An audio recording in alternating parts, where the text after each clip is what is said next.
As we come upon our fledgling church in our Acts 1 reading, we encounter a community in the midst of a crisis of assembly. Jesus has just ascended into heaven, having assured them of the Holy Spirit, but as we can see, the sting of shock and betrayal still hangs in the atmosphere. Peter narrates the actions of Judas in Acts, and he speaks with the benefit of hindsight, but we must remember that as the events themselves unfold during Holy Week, Judas's actions were as scandalous as they were surprising. In the course of their ministry together, Judas Iscariot raised no eyebrows. He was just like any other disciple. He fit in well with the crew of troubled but sincere acolytes of Christ. He was a pragmatic man, an economic man, a man zealous for a kind of justice that he could see with his own eyes and understand.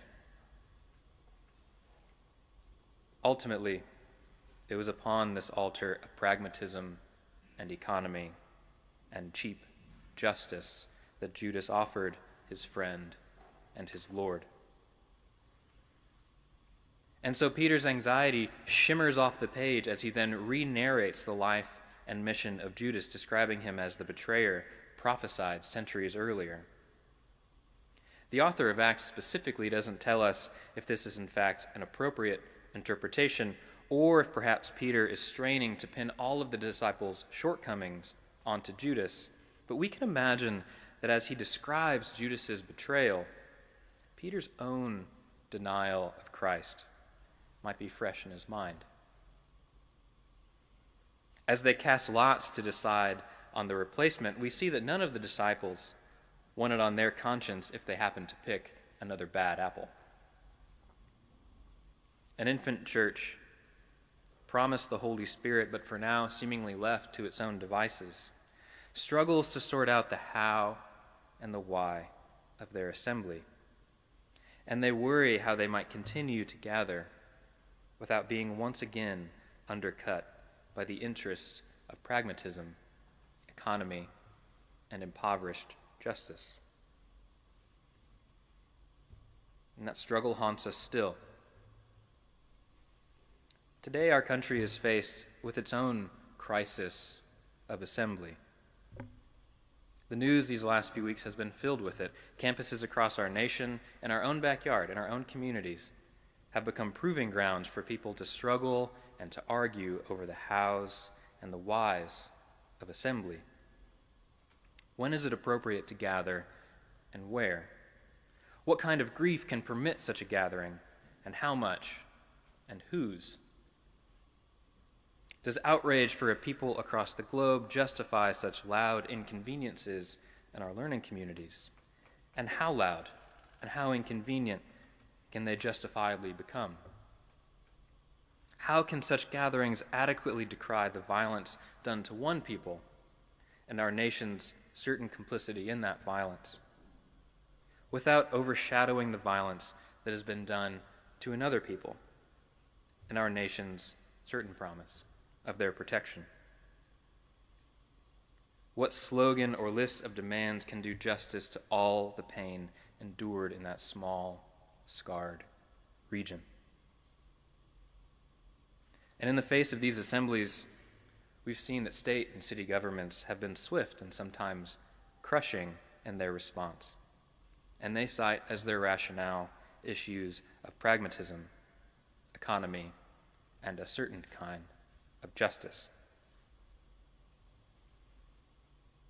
And it was indeed a very similar crisis of assembly that the monk and theologian Thomas Merton saw when he looked out across the social landscape of America during the 60s and 70s. Merton wrote an unflinching opposition to America's war in Vietnam, but there were times when he thought the anti-war movement itself suffered from a lack of strategy and a lack of imagination. He summarized his thoughts in a little tract in 1966 called Peace and Protest, and I think it's worth reading just a brief portion of it this morning. He writes, "One of the most important tasks of the moment is to recognize the great problem of the mental climate in which we live. Our minds are filled with images which call for violent and erratic actions. We can hardly recover our senses long enough to think calmly and make reasoned commitments. We are swept by competing sets of fears and hopes which have no real relation to deep moral truth.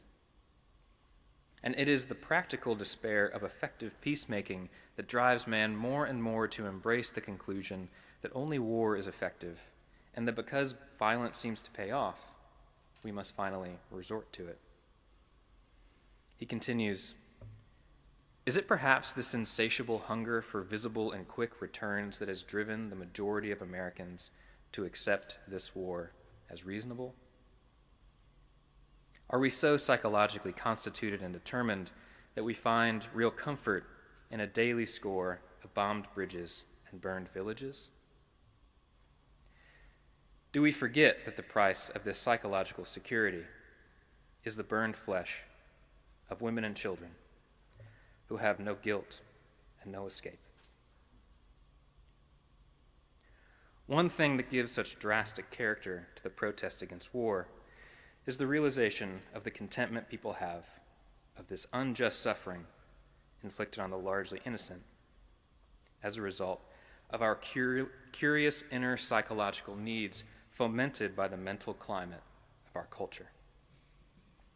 He concludes, "Let there be no mistake about the end to which this road leads. It is man's ruin, degradation, and dishonor." Friends, it is so easy to think that that crisis is not our crisis. It is so easy to read in our gospel passage that we do not belong to this world, and to believe that that fact creates a sort of hedge of protection around this worshiping community. It is so easy to come into church, to sit down in our pews, to open up our books of common prayer and our hymnals, and to hide. And it remains easy only if we have grown numb to what hangs above our altar. The German theologian Jürgen Moltmann puts it in stark terms. He writes, "The cross is not and cannot be loved." In his time, the crucified Christ was regarded as a scandal and as foolishness. Likewise, early Christians were persecuted as godless and hostile to the state by both Roman authorities and pagan philosophers. He continues, "Yet only when men and women remember the crucified Christ, however untimely this may be, can they be set free from the power of the facts of the present time and from the laws and compulsions of history, and be offered a future which will never grow dark again." He concludes, "Today the church must turn to the crucified Christ in order to show the world the freedom that he offers." Friends, as we bow before the cross, when we mark our bodies with the sign of the cross, when we consume the flesh and blood of the crucified Christ in the Eucharist and unite it with our own flesh and blood, remember that we worship a Messiah and Lord who sought no hedge of protection from the world, no place to hide. He prayed, "I am not asking you to take them out of the world. As you have sent me into the world, so I have sent them into the world." Remember that the how and the why of our assembly in here has everything to do with the crisis of assembly going on out there. In the book of Acts, the question of how and why Christians are to assemble is closely linked with another question. Who are our people? As the book of Acts unfolds, the Holy Spirit seems to provide increasingly surprising and increasingly scandalous answers to that question. The Spirit takes Peter, lowly fisherman, weary of government authority, one who raised his sword to Roman soldiers. The Spirit takes him into the house of a Roman centurion for baptism. The Spirit takes Paul, righteous Paul, exemplar citizen, zealous to do right by law and temple, and takes him into Gentile prisons. Who are our people? In Acts, the Spirit seems to be answering, who makes you uncomfortable? Who do you fear?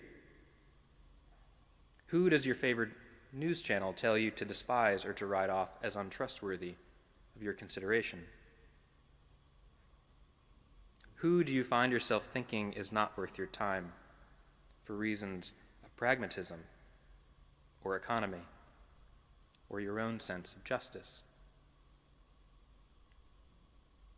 There's a poem I love called The Face of Christ by Daniel Berrigan, in which he asks, heaven?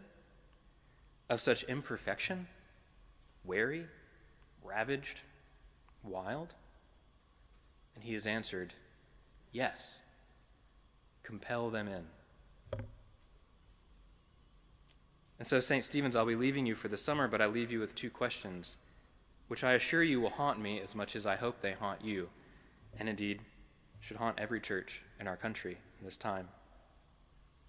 In the face of such violence and turmoil at home and abroad, what shall be the how and the why of our assembly? And as we look to the cross of Christ and look through the cross of Christ, who shall be our people?